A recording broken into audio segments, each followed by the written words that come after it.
트럼프 당선으로 희비가 엇갈린 직장인들 굉장히 많으셨을 것 같아요. 트럼프가 될 거다 예상하셨는지 궁금해요. 제 주변 지인들이 트럼프 2.0이라는 책을 쓰자는 거예요. 확신한다는 거예요. 그 집회에 참여했고 벌써 그날 나왔어요. 그날 매대 쫙 깔렸어요. 그래서 저는 마치 대예언가가 된 지금 상황입니다. 주문했습니다. 이거는 좀 언론 보도가 잘못 방향을 설정한 것 같아요. 네. 일론 머스크가 트럼프에게 정치 자금을 가장 크게 헌납한 이유 중에 전 사실 테슬라를 오래 가지고 있었는데 왠지 해리스가 될 수도 있으니까 이쯤에서 설마 테슬라를 팔아야겠다. 정말로? 팔았어요? 그래서 오. 예. 자, 좋은 이야기를 나눠서 좋다. 이 세상 모든 월급쟁이들이 궁금해하는 소식으로 여러분을 찾아갑니다. 안녕하세요. 월급쟁이 부사장의 김성준입니다. 저희 채널을 사랑해주시는 월급쟁이 여러분들, 저를 비롯해서 많은 직장인들이 새해 소원 중 해마다 높은 순위를 차지하는 게 있습니다. 바로 경제적 자유입니다. 네. 직장인들 맨날 하죠. 뭐 월급 빼고 다 오른다고. 그런 시대만큼 투자, 재테크 이런 것들에 대해서 다뤄볼 건데 하기 전에 게스트분들 소개를 좀 먼저 드리도록 하겠습니다. 경제학계 네. 동안을 담당하고 계시죠. 정말 나이가 믿겨지지 않는 동안이세요, 교수님. 왜 이러세요? 네. 예. 네. 저는 명지대학교 실물투자분석학과의 박정우 교수라고 합니다. 반갑습니다. 반갑습니다. 저는 과학 커뮤니케이터 과학 도파민의 이독실입니다. 반갑습니다. 근데 요즘 투자하시는 분들 사이에 미국 주식이 대세다. 그렇죠. 무조건 미국장이다.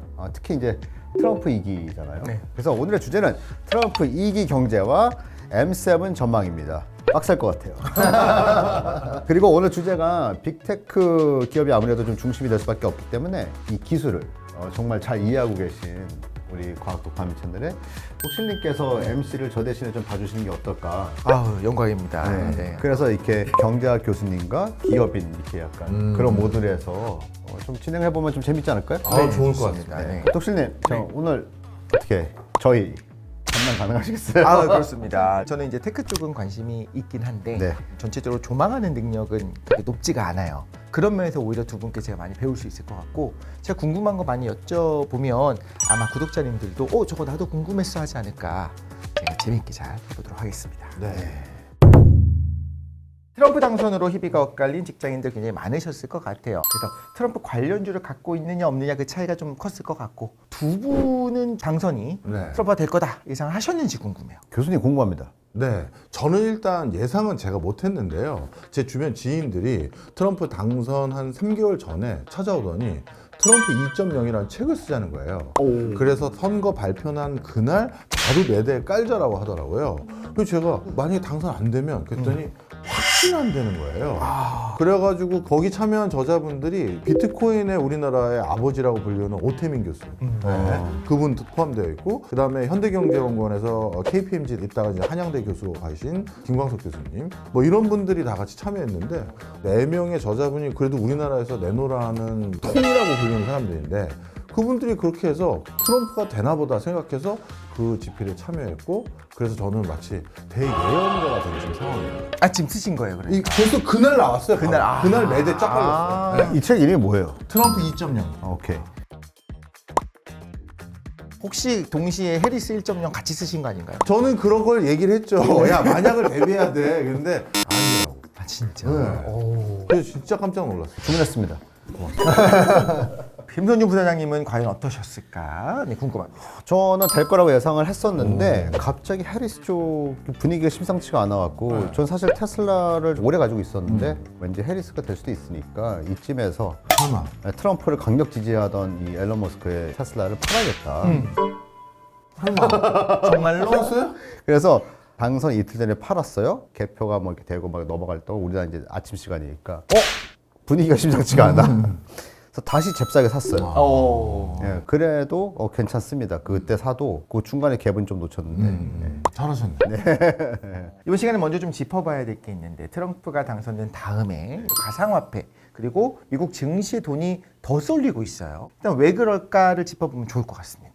그 가상화폐 미국 돈이 몰려가는 것은 트럼프가 비트코인 산 것 같다. 그게 가장 큰 이유예요. 사실 그 이전만 하더라도 트럼프가 비트코인에 발언했던 내용들 보면 이거 사기다라고 얘기했고 폰지 사기 전형이다라고 얘기했거든요. 그러니까요. 그런데 어느 순간인가 바뀌게 된 시점이 언제냐면 트럼프 대통령의 둘째 아들이 코인충으로 알려져 있어요. 그래서 엄청 코인에 관심이 많고 아빠 이게 그런 게 아니야 하고 설명을 하기 시작했고 비트코인에 대해서 트럼프가 그래서 인식 전환을 한 것 같아요. 자식 잃은 부모는 없다고. 예. 그러고 나서 여기저기 돌아다니면서 코인에 대해서 얘기하기 전에 코인을 많이 사놓은 것 같다라는 게 제 심증인데 그 심증이 요즘 사실인 게 확인이 슬슬 되고 있는 게 트럼프가 가지고 있는 계열사 중에 한 회사를 통해서 코인 관련한 회사를 이제 인수하려는 시도를 지금 하고 있고요. 뭐 이런 것들이 하나씩 다 밝혀지고 있어요. 그래서 본인이 산 종목 띄우기다. 저는 이렇게 판단을 하고요. 원래 트럼프는 당선되기 전에도 도덕성을 가지고 미국인들에게 평가받았던 사람이 아니에요. 트럼프는 미국 역대 대통령 중에서 공약 실천율이 1등이에요. 압도적인 1등이에요. 그냥 그 사람은 얘기하는 건 실천을 해요. 아하. 그러다 보니까 미국인들이 지금 먹고 살기도 어려운데 미국 바깥에 있는 미국의 부를 다시 가져올 사람은 쟤야.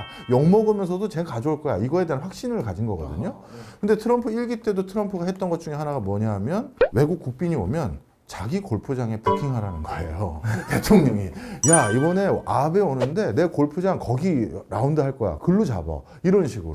우리나라 같았으면 이거 탐욕감이죠. 그런데 트럼프는 그걸 서슴없이 하는 사람이에요. 그래서 도덕성에 대해서는 더 잃을 게 없어요. 두 분이 혹시 코인 하시는지는 비밀일 것 같아요. 저는 안 합니다. 코인 안 하시고. 진짜 이해 못하는 종목 중에 하나예요, 저한테는. 저는 합니다. 하시고요. 네. 비트코인은 이해로 사는 게 아닙니다. 마음으로 사는 거예요. 그런 것 같기도 해요. 큰 손이시고. 큰 손은 아닙니다. 소액으로 합니다. 근데 그쪽 분야에서는 워낙 큰 손이 많아서 그런데 저도 제 전 재산에선 적지 않은 걸 넣었어요. 그래요. 제가 알기로는 저는 이제 국정 선생님이랑 좀 이제 친분이 있는데 어쩌면 그 개발한 사람이 아닌가. 제가요? 네. 왜 그런 헛소리를 하기 시작한 거죠? 우리 채널은 대박인 거야. 어쩌면 비트코인을 만든 그 사람, 아무도 모르는 그 사람이 박종일 수 있다. 제가 제발 그랬으면 좋겠습니다. 나랄 거랑 상관 안 해. 부사장님은 또 코인에 대해서 관심이 있으신 거죠? 저는 그 처음에 이런 게 나왔을 때는 뭐 금융자산이나 뭐 이렇게 안 보고요. 네. 저는 약간 마케터니까 자꾸 딱히 생각을 하니까. 그래서 저는 미래 사회에는 어차피 부로서 압도적으로 사회 안에서 어떤 포지셔닝을 차지할 수 있는 시대가 아닐 것이라는 생각이 들거든요. 예전처럼 부자가 압도적으로 사회에서 위의 계급을 진짜 빅브라더 완전 이런 사람들이 아니고서는 네.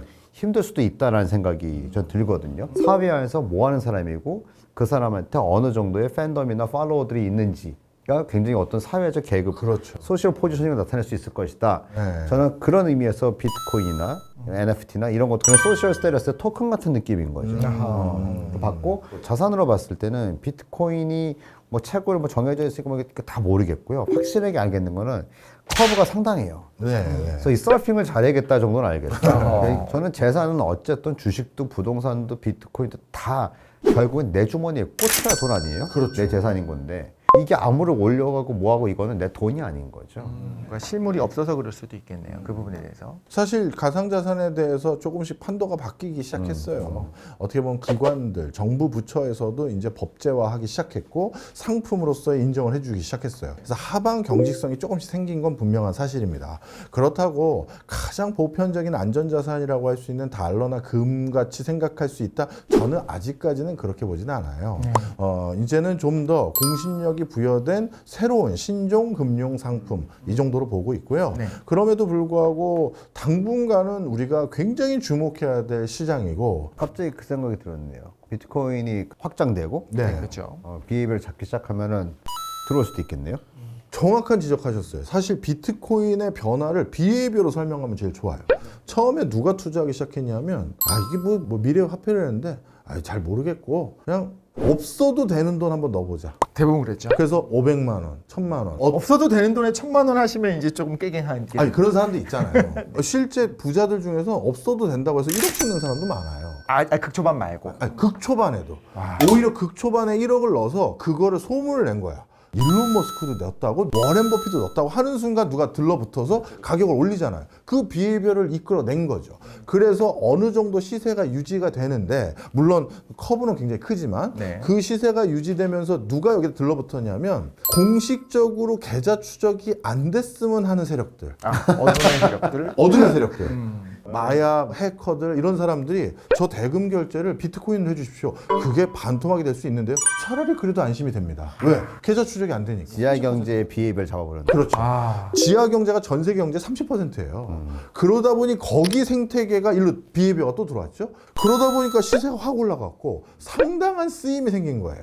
그리고 안정감도 생기고 그러다 보니까 선도적인 금융회사들 또 선도적인 투자자들 이런 사람 또 붙고 그래서 등치가 커지니까 이제 국가들이 이걸 무시를 못하는 거예요. 그렇죠. 원래 트럼프는 비트코인이 커지길 바라지 않아요. 왜냐하면 어차피 시중에 뿌려진 유동성의 양, 돈의 크기는 똑같잖아요. 그런데 그게 예전에는 부동산하고 주식인데 내 주력인 부동산으로 절반 정도가 왔는데 코인이 생겼어. 달러 발행된 양은 정해져 있는데 이게 세 개로 나눠지니까 내 부동산 업이 줄어드는 요인이잖아요. 그래서 당연히 터부시 여겼는데 딱 보니까 자기가 여기에서 뛰어놀기가 제일 좋은 거예요. 왜? 아까 말한 셀럽 누가 투자했대. 비해별을 이끌어낼 수가 있고 그리고 그걸로 누가 뭐라고 하는 거버넌스 체계도 없고 그런데 딱 봤더니 일론 머스크도 도지 가지고 그걸 되게 잘했어요. 그렇죠. 야, 그럼 이런 논하는 장사가 어디 있어? 그런 상황에서 안 할 이유가 없는 거죠. 이 모든 이제 생각들이 하나로 연결되는 부분이 있네요. 기업가이기 때문에 또 가능한 거기도 그렇죠. 하고. 그래서 아까 우리 부사장님께서 말씀해 주셨던 미래에 영향력을 미치는 오피니언 리더들 이런 사람들이 돈이 아니라 말 그대로 오피니언 리더 이게 중요한 축이 될 것이다. 그게 돈으로 바뀌기도 쉽고 그 인지도가 뭔가 사람들을 유도하기도 쉬워지니까. 또 다른 소셜 밸류가 생기는 거죠. 그렇죠. 일단은 당분간은 계속적으로 미국에 돈이 몰릴 것도 맞고 네. 그 코인도 뭔가 좀 상승세일 가능성이 있다라고 하는 거죠. 자, 그러면 트럼프가 항상 외치는 것 중에 하나가 미국을 다시 위대하게 이게 뭐 막아라고 해야 될까요? 네. Make America Great Great Again. Again. 자, 이것도 미국 증시에 그래도 어떤 영향을 준다라고 좀 이야기할 수 있을까요? 당연히 이 전략 전술이 미국에 엄청난 돈을 몰리게 만드는 가장 큰 요인인데요. 전 세계 대부분의 국가들이 미국 때문에 먹고 사는 국가들이 많아요. 전 세계 가장 큰 소비 시장을 가지고 있고 전 세계 GDP에서 혼자 차지하는 비중이 25% 가까이 돼요. 그러니 미국을 빼고 비즈니스를 한다는 건 말이 안 되는 상황이 되는 거죠. 그런 상황에서 미국의 비즈니스를 하는 방법이 바깥에서 싸게 만들거나 싸게 조달할 수 있는 물건을 가지고 가격 경쟁력 확보하고 내국에서 경제도 우량하게 발달시키면서 그걸로 우수 제품 만들어서 갖다 파는 건데 네. 미국이 이제 판단을 한 거죠. 그렇게 해서는 안 되겠다. 그래서 미국 내에서 생산을 해야지만 우리가 사주겠다라고 결정을 했는데 네. 그러면 어쩔 수 없이 그동안 미국에 수출해서 돈 벌었던 달러를 들고 미국을 가야죠. 그래서 저희 공장 지어주세요. 저희 뭐 좀 해주세요 하면서 그 과정에서 이미 강달러 기조가 전 세계적으로 형성이 됐고 그러다 보니 더더욱 투자 자금들도 모두 미국으로 가요. 사실 저도 처음에 공부할 때는 이해가 안 갔는데 노벨 경제학상을 수상했던 루카스 교수가 이 모순을 딱 이해하고 루카스 패러독스라고 만든 현상이 있어요. 우리가 생각하는 현상은 미국의 선진 자금이 중국이나 인도나 한국 같은 데 흘러나온다고 생각을 하잖아요. 그래서 투자해주고 공장 지어주고 뭐 이런다고 생각하는데 실제 자금 흐름을 봤더니 중국 자금이 대부분 다 미국 가고 한국 자금이 미국으로 가고 다 그렇게 되는 거예요.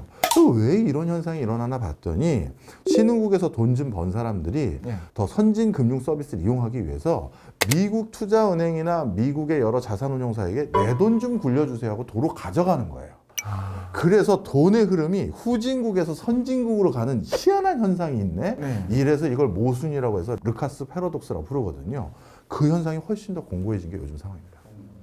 승자 독식이죠. 근데 이렇게 될 줄 모두가 알고 있었던 거죠. 그렇죠. 더 심해질 줄 알고 있어요. 더 심해진다는 표현이 맞는 것 같아요. 그래서 방금 말씀을. 네. 그러면 트럼프 이기 2.0입니다. 네. 이제 미국 증시 현황에 대해서 잠깐 이야기를 나누면서 돈이 모일 수밖에 없는 상황, 점차적으로 더 커졌다라고 말씀하셨는데 이런 미국 증시 핵심 키워드가 있을 것 같아요. 두 분이 생각하시는 그 키워드가 뭔지 같이 써보면 좋을 것 같습니다. 반핵 이런 거 쓰시면 안 됩니다. 네, 저희는 그런 거 안 됩니다. 의외의 결과가 이제 부장님이 쓰신 게 어떤 건지 살짝 봤는데 깜짝 놀랐습니다. 저는 네. 빅브라더. 빅브라더. 네. 큰 형제.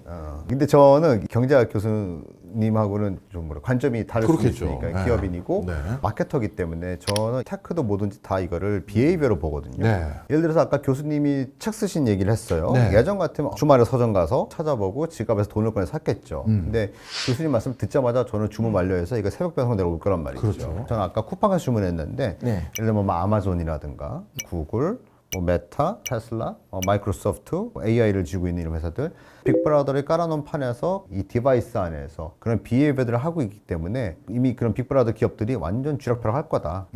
그들한테 칩이라도 납품하는 회사들은 잘 먹고 잘 사는 거고 진짜 그 빅브라더 안에서 기회를 못 잡으면은 기회가 없을 것 같다. 더 승자 독식에 이걸로 가진다. 그런데 이 모든 게 저는 사람의 이 비헤이비어가 그렇게 바뀌었기 때문에라고 생각합니다.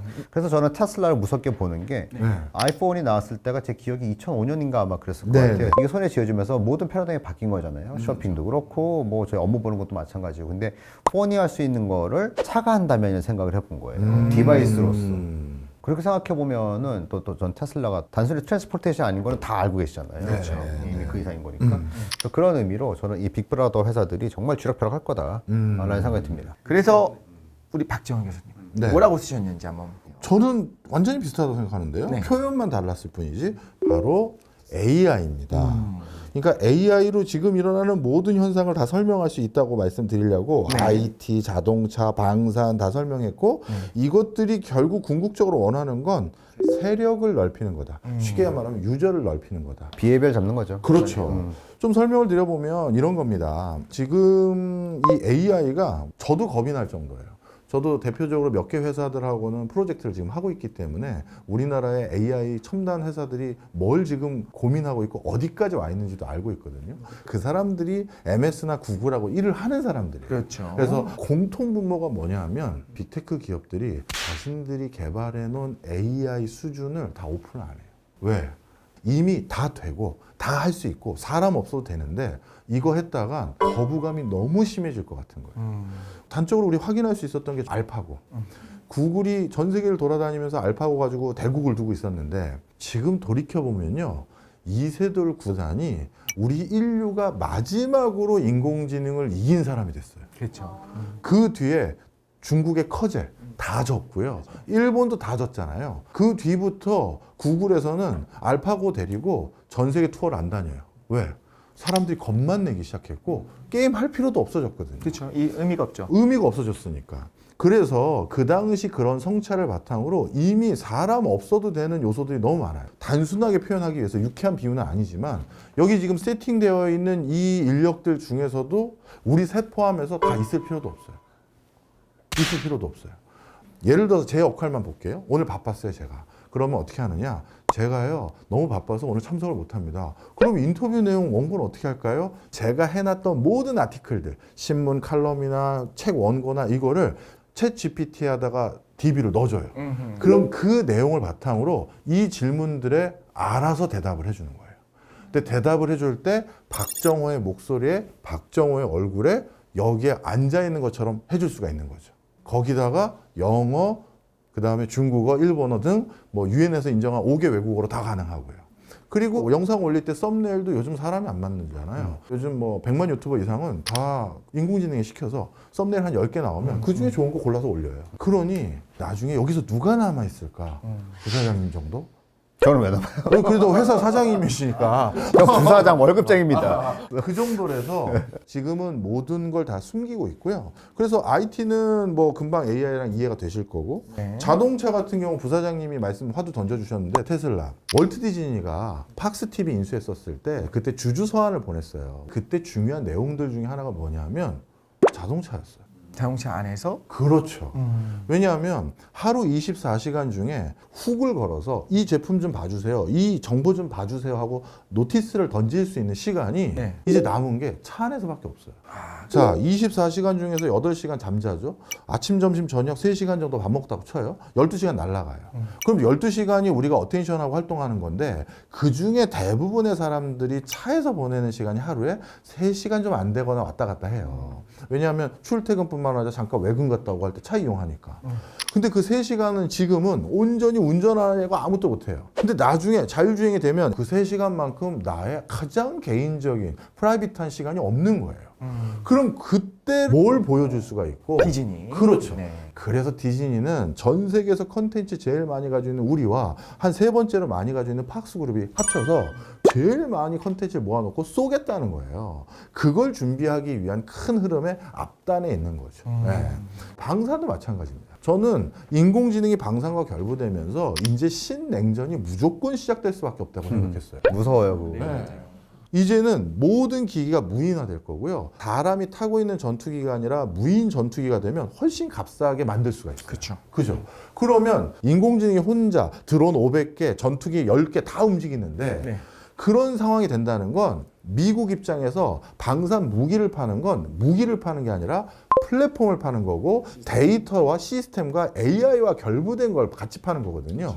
미국산 무기를 하나라도 더 팔아서 자신들의 도메인 영역을 넓혀 놓으면 그 사람들은 절대 이제 미국으로 총뿌리를 겨눌 수가 없죠. 완벽하게. 인공지능이 먼저 하는데 그러니까 영구적으로 미국은 적을 두지 않고 계속 우위에 있게 되는 거예요. 그걸 뻔히 보이는 중국도 가만히 있을 수가 없죠. 그러니까 이 판은 무조건 양극화가 될 수밖에 없고 냉전이 될 수밖에 없는 거예요. 그래서 지금 전 세계에 일어나고 있는 모든 현상은 다 AI 기반으로 설명이 가능하다. 아, 역시 교수님.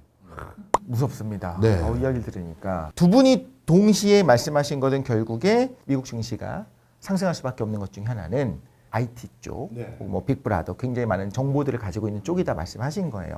미국 증시에도 가장 주목할 것이 이제 M7이라고 얘기를 할 수 있을 네. 것 같은데 본격적으로 좀 이야기를 나누기 전에 이게 뭔지 이 개념 한번 간단하게 정리해 주시죠, 교수님. 네, 뭐 신조어입니다. 어떤 학술적인 용어는 아니고요. 미국 증시를 리딩해 가고 있는 대표적인 회사들을 지칭하는 게 M7이라고 하는데요.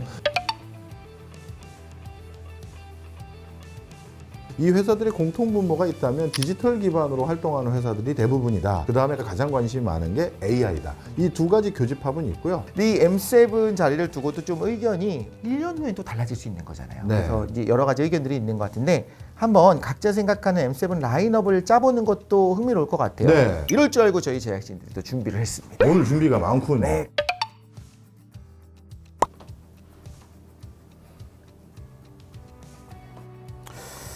아, 순위가 되게 힘드네. 이게 뭐라고 우리가 이렇게 고민을 하죠? 제 말이요, 진짜. 묘한 방송이네. 컨닝해도 되나? 하세요. 뭐. 세상에 컨닝할 게 없어서 이걸 컨닝하다니. 근데 왠지 교수님 건 정답 같아가지고. 그러니까. 메탈 빼려고 했다가 2번에 써 있어갖고 얼른 넣었어요. 저도 이 질문이 좋네요. 왜냐하면 저의 생각도 한번 정리할 수 있는 시간이 된 것 같아요. 네. 짜잔. 짜잔. 거기는 순서가 어떻게 이렇게 되는 겁니까? 이렇게 되는 겁니까? 저는 내림차순. 내림차순. 근데 공동 1등이 있어요. 저 내린 써놓고도 거죠. 기억이 안 나나 보죠? 네네. 옆으로 썼는데 제가 갑자기 궁금하네요. 왜 구글을 두 분이 1등으로 꼽았는지. 구글에 제가 제일 오랜 시간을 네. 사파리나 이런 브라우저를 키면 구글이 제일 먼저 뜹니다. 그래서요. 저희 비헤이비어를 지배하는 자는 구글이다. 알겠습니다. 그 엔비디아는 사실 이런 건 있어요. 다른 모든 회사들이 당연히 엔비디아의 독주를 막고 싶기 때문에 새로운 자신들의 방식으로 칩을 만들려고도 하고 있고 그럼에도 불구하고 당분간은 엔비디아가 이미 꽉 잡고 있다. 애플의 혁신은 이제 사람들이 원하는 혁신은 AI가 들어가는 거거든요. 네. 근데 AI에 있어서 많이 늦었어요. 그리고 애플 인텔리전스 나온다고 하는데 도대체 한국어 서비스는 언제 되는지 네. 그리고 과연 얼마나 뛰어날지 좀 의심스러운데 저는 애플이 그래도 괜찮다고 보는 것이 플랫폼을 잘 잡고 있어요. 예. 여전히 개발되는 많은 앱들을 보면 안드로이드 기반보다는 애플 기반을 개발자들이 선호하는 이유도 분명히 있을 거다. 예. 사실 우리 오늘 하는 것이 트럼프 2.0이잖아요. 아, 맞다. 그러면 네. 완전 딴 얘기라고. 맞아. 오늘 왜 모였지? 저도 순간. 그러다 보니까 테슬라는 거의 첫 번째 좀 생각을 해야 되는 회사가 됐고요. 마이크로소프트는 솔직히 말하자면 저 2년 전까지만 해도 다 죽었다 생각했어요. 이제 끝났다 이 회사는. 그런데 화려하게 부활하고 있어요. 결과적으로는 문서 작업할 때는 아무리 뭐 안드로이드 기반이 좋고 뭐 아이패드가 좋다고 해도 모두가 다 얘기하는 게 윈도우가 하나 있어야 된다. 그러니까 우리 90년대부터 그러고 있는 거잖아요. 그래서 여기 있는 회사들을 무시하기 힘든 것이 저력이 있어요. 사실 메타, 아마존은 두 분의 얘기를 좀 듣고 싶어요. 네. 우리 부사장님. 저도 비슷하고요. 저는 무섭게 보는 거는 구글 맵이에요. 어떤 이 위성이라든가 네. 어떤 그런 것들은 연계가 있기 때문에 구글이 비헤이비어를 오랜 시간 장기간 잡아왔다. 그리고 얼마 전에 양자 컴퓨터 네. 것도 있어서 몇 수를 건너뛰는구나 하는 생각도 좀 했었고요. 테슬라는 아까 말씀드린 대로 아이폰이 할 수 있는 것들을 테슬라가 대신할 수 있겠다. 차에서 무엇을 할 수 있느냐. 마이크로소프트는 이제 AI 때문에 메타 같은 경우가 제가 되게 관심 있게 메타가 이제 버추얼 기술, VR 그런 거 할 때 생각하면 할수록 이게 굉장히 우리의 모든 비헤이비어를 다 잡아먹겠다는 생각이 디바이스 쪽에서 드는 거예요. 그리고 저는 주식을 재테크 이전에 관심 있는 회사를 배워보려고 주식을 좀 사거든요. 아하. 내가 관심이 생기니까 팔로우를 하니까. 근데 실제로 메타 주가가 엄청나게 이제 다 올랐겠지 싶은데 계속 올라가요. 맞아요. 끝에 이제 아마존 약간 갸우뚱하면서 적었습니다. 이게 약간 갭이 있습니다. 그렇네요. 소비도 우리의 비헤이비어이기 때문에 아마존이 소비를 지배하고 있는 것도 맞지만 알리도 있고요. 네. 넥스트 아마존이 누군가 있지도 있을 수 있지 않을까라는 생각이 좀 들고 구글이 쇼핑을 시작하면 어떻게 될까 하는 생각이 들기도 하고 네. 네, 그런 의미에서 6개만 썼습니다. 네. 그러네요. 저는 나머지 이런 엔비디아나 엔비디아 별로다. 별로라기보다는 엔비디아 기술이 지금 압도적으로 우위에 있다고는 하는데 네. 기술은 항상 누군가한테 따라잡히거든요. 우리는 인류 역사에서 수없이 봐왔어요. 그렇죠. 저 회사가 최고라고 했지만 금방금방 따라잡히더라고요. 예전에 우리 학창 시절 때 인텔이 최고였잖아요. 그렇죠. 아, 그럼 인텔 저는 인사이드 디딩. 미국에서 컸어요. 델 컴퓨터. 그렇네. 델은 정말 혁신적이었거든요. 맞아요. 사과를 안 쓰셨네요. 애플도 진짜 잘 모르겠어요. 그 혁신의 아이콘이라는 게 이제 더 이상 디바이스나 뭐 이런 거에서 보이지가 않아서 누군가 나오면은 저기도 대처 가능하다라는 생각에 두 개는 좀 애매했습니다. 저한테는. 교수님 네. 저도 뭐 두 분 말씀에 다 동의하는 게 많아서 그냥 간단히 첨언만 하면 1등은 테슬라. 왜냐하면 우리가 서로 원거리에서 커넥티드하게 만들어줄 수 있는 방법이 지금까지 두 개밖에 없었어요. 하나는 노트북, 그 다음에 나머지 하나가 스마트폰. 근데 거기에 차를 하나 더 얹을 수 있는 회사예요. 이게 움직이는 스마트폰이 될 가능성이 높거든요. 그래서 그 무서움을 확실히 제가 인정을 한 거고, 네. 두 번째가 메타인데, 메타는 원래 이제 플랫폼 회사인 마이크로소프트, 그 다음에 구글, 애플, 그 다음에 요 회사들 중에서는 메타가 서자였어요. 그렇죠. 왜냐하면 서브 플랫폼이잖아요. 윈도우 위에서 구동되거나 안드로이드나 iOS 위에서 구동되다 보니 이 마이크로소프트, 애플, 구글의 의사결정에 본인은 따를 수밖에 없는 한계예요. 그래서 주커버그가 전부를 건 것 같아요. 그래서 이름도 메타로 바꾸고, 이름도 메타야. 그리고 오클러스 캐스트 2 그걸 바탕으로 3D에서 별도의 플랫폼을 만들려고 해요. 젊은이들한테는 엄청난 센세이션이 될 수 있겠네요. 그거 플러스 네. 저는 좀 약간 걱정이 되는 게 이제 인공지능 시대가 본격화되면 엄청난 양극화가 일어날 것 같거든요. 그러면 많은 젊은 계층이 새로운 기회의 땅을 찾을 수 있는 곳이 현실 세계가 아니라 진짜 레디 플레이 원처럼 온라인 세상이에요. 가상의 공간도 공간이니까. 그렇죠. 그래서 안 됩니다. 이 회사는 없어져야 해요. 인류의 진화에 있어서 이거 안 좋습니다. 그래서 지금 이 메타가 그리는 가상의 그 세계관 속에서 적지 않은 많은 유저들이 자기의 24시간 중에 상당 부분을 온라인에서 보내면서 의미를 찾을 수 있는 그런 큰 터전을 만들 것 같아 보이고요. 엔비디아는 하드웨어를 만드는 회사들에게 반도체를 제대로 지원하는 회사는 아직까지는 여기밖에 없어요. 그렇죠. 가장 중요하죠. 그래서 그렇게 놓고 저는 사실 이 중에서 개인적으로 제일 오랫동안 투자하고 있는 회사가 MS예요.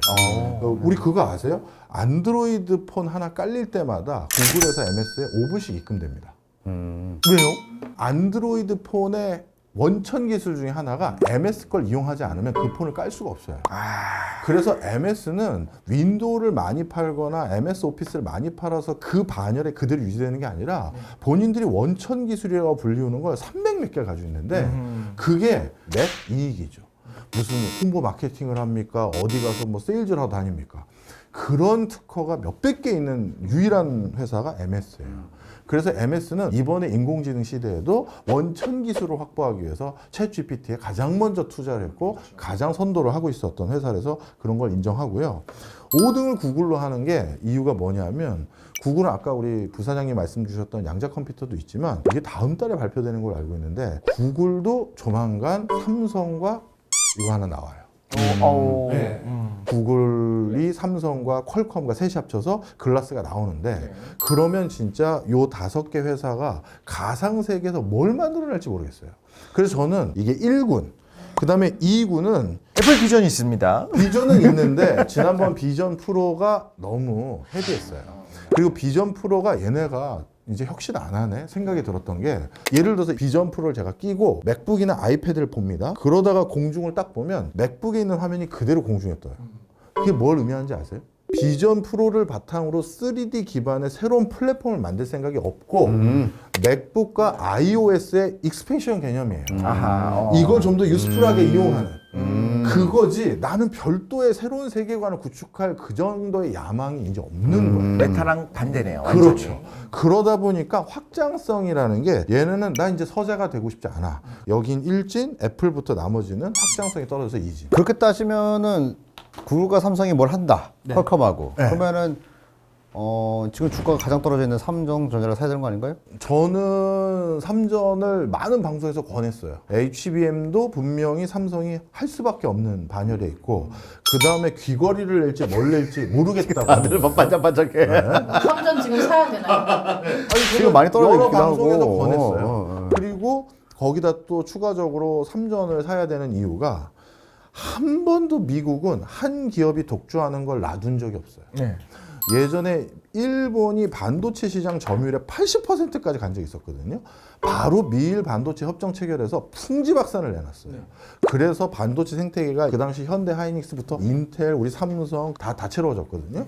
그래서 가능해진 거죠. 예, 엔비디아의 독주는 그대로 두고 있지 않는다. 안 그렇죠. 오늘 리딩방을 했네요. 제가. 그러니까요. 네. 미국 금융 전문가들 중심에서 나온 말 중에 하나가 M7이 좀 달라질 수 있다. 어떻게 해요? 재편해야 된다. 이런 이야기가 나오고 있는데 이게 무슨 소리야 싶은 생각이 들죠. 일론 머스크가 트럼프 캠프에 수천억 원을 지원을 하고 그러다 보니까 당연히 당선되자마자 고공행진을 찍은 게 바로 이제 테슬라였었잖아요. 그래서 이번 대선이 결국엔 일론 머스크의 빅피처였나 이런 생각이 드는데 근데 당연히 친한 줄 알았는데 생각해보니까 2년 전만 왕숙이었죠. 왕숙이었잖아요. 이걸 생각하면 전략적인 제휴일까요? 아니면 진짜로 뭐 이제 친구가 된 걸까요? 뭘까요? 이거는 제가 먼저 말씀드리겠습니다. 이거는 좀 언론 보도가 크게 좀 잘못 방향을 설정한 것 같아요. 네. 사실 일론 머스크가 그 트럼프에게 그 정치 자금을 가장 크게 헌납한 이유 중에 하프 정도만 미국 비즈니스고요. 나머지 절반 정도는 중국 때문이에요. 좀 설명 드릴게요. 네. 중국 입장에선 93년 이후 개혁개방 노선으로 이제 들어섰는데 네. 그런데 그때마다 중간중간 중국을 나쁘게 봤던 미국 대통령이 당선됐었을 때 저 인권 유린하는 저 나라 교육하면 안 돼. 누르려고 했었어요. 대표적으로 빌 클린턴도 그 중에 하나고. 그럴 때마다 중국에서는 중국의 공기업이나 지방정부 산하에 있는 지방 공기업 이런 데서 어떻게든 저 미국 대통령을 누가 설득해서 우리 제품이 편하게 미국에 수출될 수 있는 노선을 유지해야 되는데 자기들이 직접 미국 대통령 후보에게 정치자금 기부하면 안 되죠. 오히려 반발만 살 거 아니에요. 그렇죠, 그렇죠. 그래서 누굴 찾아갔느냐? 중국에서 비즈니스를 하고 싶은 미국 기업인들을 찾아간 거예요. 하는이 아니고 하고 싶은. 하고 싶은. 그래서 일론 머스크가 돈을 쓴 거예요. 왜? 테슬라 자동차 전 세계에서 어디서 제일 많이 삽니까? 중국이에요. 중국이죠.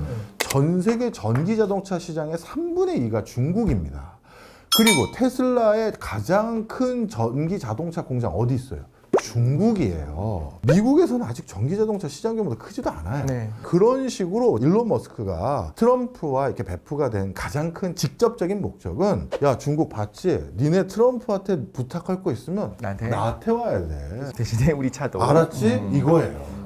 그러니 이제 중국 내에서 테슬라 자동차에 대한 불매운동이 전개된다? 중국 정부가 막을 겁니다. 얘들아 왜 이래? 이건 당분간 타야 돼. 이렇게 되는 거죠. 어허. 그래서 나중에 중국이 정말 다급해지면 일론 머스크 찾아오겠지. 야 머스크 지금 트럼프가 우리 죽이려고 하는데 이거 하나만 통과해줘. 대신 우리 중국의 모든 관공서 전기자동차 전부 테슬라로 바꿔줄게 라든가 뭐 이런 것들인 거죠. 부장님 어떻게 생각하십니까?